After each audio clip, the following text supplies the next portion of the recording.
નમસ્કાર, હેડલાઇન ન્યૂઝમાં હું સમીર પંચોલી આપ સૌનું સ્વાગત કરું છું। જોઈએ અત્યારના સમાચારો। અમદાવાદમાં ક્રેશ થયેલા વિમાન દુર્ઘટનામાં વડોદરાની 1.5 વર્ષની બાળકી સહિત 30થી વધુ લોકોના મોત નીપજ્યા હતા, જેમાં વડોદરાના વાડી વિસ્તારના સાદિકા બાનુ અને તેમની 1.5 વર્ષની દીકરી ફાતિમાનો સમાવેશ થાય છે।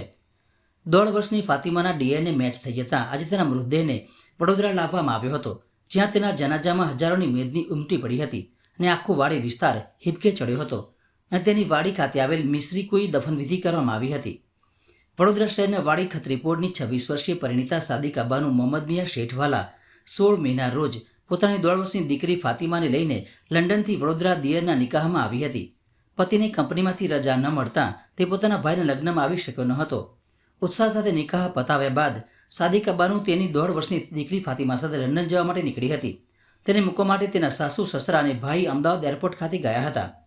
સાદિકા બાનુ અને તેની 2.5 વર્ષની દીકરીને અમદાવાદ એરપોર્ટ પર મૂકીને સાસુ સસરા અને ભાઈ વડોદરા પરત ફર્યા હતા। વડોદરા ઘરમાં પ્રવેશે ત્યાં જ તેઓને લંડન જતું પ્લેન ક્રેશ થયું હોવાના સમાચાર મળતા જ તેઓ તુરંત જ અમદાવાદ જવા રવાના થઈ ગયા હતા। તે સાથે નાની મસ્જિદ પાસે રહેતા સાદિકા બાનુના માતા પિતા પણ અમદાવાદ જવા રવાના થયા હતા। સાદિકા બાનુ અને તેની 1.5 વર્ષની દીકરી ફાતિમાનું પ્લેન ક્રેશમાં અવસાન થયું હોવાના સમાચાર પ્રસરતા સ્થાનિક લોકો એકઠા થઈ ગયા હતા। પરિવારજનોના અને આસપાસમાં રહેતા લોકોના હૈયાફાટ રુદને ખત્રીપોળમાં સન્નાટો પાથરી દીધો હતો। તે જ રીતે સાદિકાના પિયર નાની મસ્જિદ પાસેના વિસ્તારમાં પણ ગમગીની છવાઈ હતી।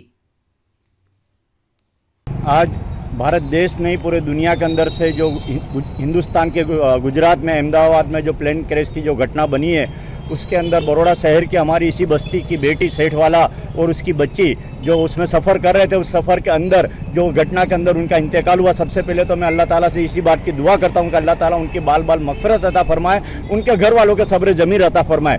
और ये जो घटना बनी है वो बहुत दर्दनाक घटना बनी है और घटना के अंदर उनके परिवार के लोग आज पूरी तरह से सदमे में, इस मोहल्ले के अंदर भी हर आदमी सदमे में और हर आदमी इसी बात की दुआ करता है तो अल्लाह ताला उनके घर वालों के सब्र जमीर अता फरमाए।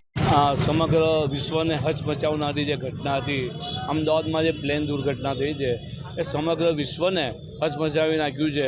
આજે આ ફાતિમાનું પાર્થિવ દેહ જે મૈયત કહેવાય એ આજે વાડી વિસ્તારમાં લાવે છે। સમગ્ર વાડી વિસ્તાર હિપકે ચડ્યું છે। વડોદરા શહેર ગમગીનમાં છે। આજે અહીંયા વિસ્તારમાં લોકો રડી રહ્યા છે। એની દફનવિધિ માટે હજારોની તાદાદમાં મુસ્લિમ સમાજ એકઠા થયું છે અને સમગ્ર મુસ્લિમ સમાજ એક જ દુઆ માંગી રહ્યું છે તો આખા વિશ્વની અંદર આવી કોઈ ઘટના કોઈ દિવસ ના બને। અને આ જે ઘટના બની છે તો સમગ્ર મુસ્લિમ હોય હિન્દુ હોય દરેકને એક દુઃખ થયું છે કે આ જે ઘટના બહુ વિશ્વને હચાવનારી ઘટના છે। તો આજે એને પાર્થિવ દેહને લાવે છે। એની મમ્મીનું બાકી છે। સમગ્ર વિસ્તારમાં ચર્ચાનો વિષય એ જ છે કે એની મમ્મીની બોડી ક્યારે મળશે। આજે આવતીકાલે અઠવાડિયું થવાનું છે તો એની રાહ જોઈ રહ્યા છે કે એમની પાર્થિવ દેહ ક્યારે આવશે।